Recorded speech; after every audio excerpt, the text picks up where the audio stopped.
Bonjour, mon nom est Stécie Tremblay. Je suis maître praticien certifié en hypnose spirituelle de régression. Lors de séances d'hypnose spirituelle de régression, plusieurs sujets accèdent à l'entrevie, ce que l'on pourrait aussi appeler l'au-delà. Dans ma pratique en hypnose, il y a deux chemins menant vers l'entrevie. Le premier est que la conscience supérieure du sujet le guide automatiquement vers le moment de sa mort dans une de ses vies antérieures. La deuxième est que je le guide moi-même vers le dernier jour d'une de ses vies, à son dernier battement de cœur.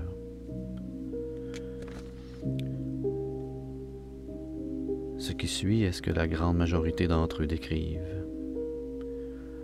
Au moment de la mort, les tout derniers instants de vie, juste avant que l'âme quitte le corps, sont décrits comme un état de lâcher-prise, comme si d'une certaine façon, une transition est déjà débutée. Sauf si bien sûr la cause de la mort est un accident inattendu. Puis vient l'élévation, le moment où l'âme se détache du corps, flottant parfois au-dessus du corps, observant pendant un moment la scène en hauteur, les gens présents. Immédiatement, les sujets décrivent ressentir cette densité physique, cette compression qui disparaît peu à peu. Ils remarquent automatiquement une libération de leur douleur physique, de leur malaise. Certains sujets demeurent sur le plan terrestre et prennent un certain temps à s'élever, comme s'ils devaient prendre conscience de leur mort. D'autres s'élèvent immédiatement. Ils ne se sentent pas tristes de quitter leurs proches. Ils sont enfin bien, libres et soulagés. Certains s'élèvent lentement, puis voient la cime des arbres et la terre qui graduellement rapetisse à mesure qu'ils s'élèvent. Puis une couche décrite de couleur bleu-violette apparaît, suivie de l'espace noir, le vide, le silence.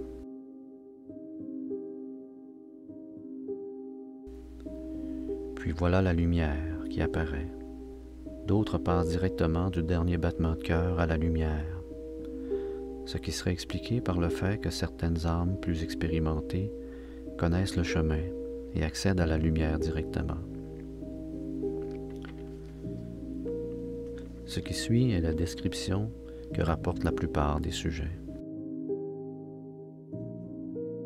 En ascension dans cette lumière, arrive souvent une ou des présences qui viennent les accompagner. C'est alors que je les invite à me décrire leur énergie. Ils me décrivent des présences apaisantes, rassurantes, accueillantes, et ils dégagent beaucoup d'amour. Ils ne sentent aucun jugement et ressentent généralement être familiers à ces êtres, parfois décrits comme des êtres lumineux. Puis le moment où ils se sentent arriver quelque part arrive, un grand espace, d'une lumière très vive mais non aveuglante.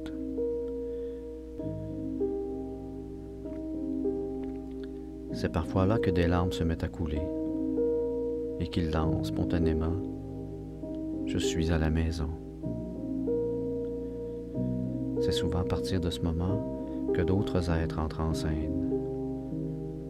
Je demande alors au sujet de porter toute son attention sur leur énergie, leur présence, s'ils semblent familiers ou non.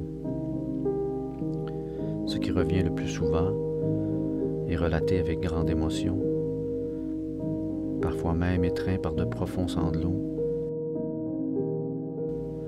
Oh, l'amour! Il dégage tellement d'amour, de la bienveillance, de la chaleur. C'est ma vraie famille. Il n'y a aucun jugement. Je suis comme eux. On est tous un. Les sujets décrivent souvent un puissant ressenti au niveau du chakra du cœur, une forte chaleur. Ils sont très émus, ayant parfois même de la difficulté à parler, manquant de mots pour décrire cette façon précise dont cet amour les submerge. Le sujet étant connecté à ces présences, il est alors possible de savoir quel est ce lieu où il se trouve et qui sont ces êtres ou le rôle qu'ils ont auprès de lui. Bien que ces environnements soient dans des lieux énergétiques et peu détaillés matériellement, ils ont diverses fonctions, telles que des lieux de guérison, où l'âme peut se régénérer suite à une incarnation, des lieux d'apprentissage ou des conseils des sages, décrivant généralement la présence d'êtres sages en cercle devant eux. Il est possible que le sujet rencontre sa famille d'âmes, soit de nombreux êtres de lumière constituant notre famille astrale. Il est très émouvant de vivre ces retrouvailles, et la joie de ces êtres d'être enfin réunis est souvent décrite. Certains êtres dans l'entrevie sont nos guides. Il est alors possible d'échanger avec eux sur différents sujets, comme son plan d'incarnation, sa mission de vie, les apprentissages que nous sommes venus faire sur Terre, ainsi que le rôle de ces guides envers nous. Parfois, un guide peut même parler à travers le sujet, ce qui est très particulier, car l'énergie change littéralement, ainsi que le vocabulaire et le thème de voix du sujet. Un guide livre souvent des conseils pour mieux œuvrer dans sa vie actuelle.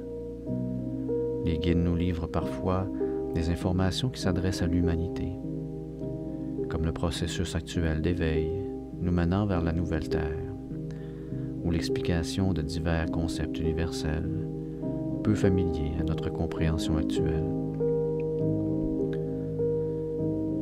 Imaginez alors le regard différent qu'un sujet peut porter sur sa vie suite à une telle expérience. Ce dernier possédant alors une nouvelle vision de son existence, de sa nature profonde. Il arrive également à l'occasion, dans une de ces séances, qu'un sujet puisse se connecter à un défunt, s'il en a fait la demande et que cette demande est autorisée. Des moments très émouvants, des demandes de pardon, des non-dits, des compréhensions au sujet de certains événements.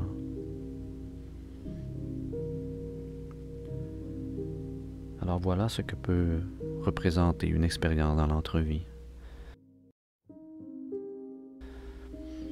En espérant que ma vidéo a pu vous intéresser, surtout n'hésitez pas à me contacter pour avoir plus d'informations. Merci.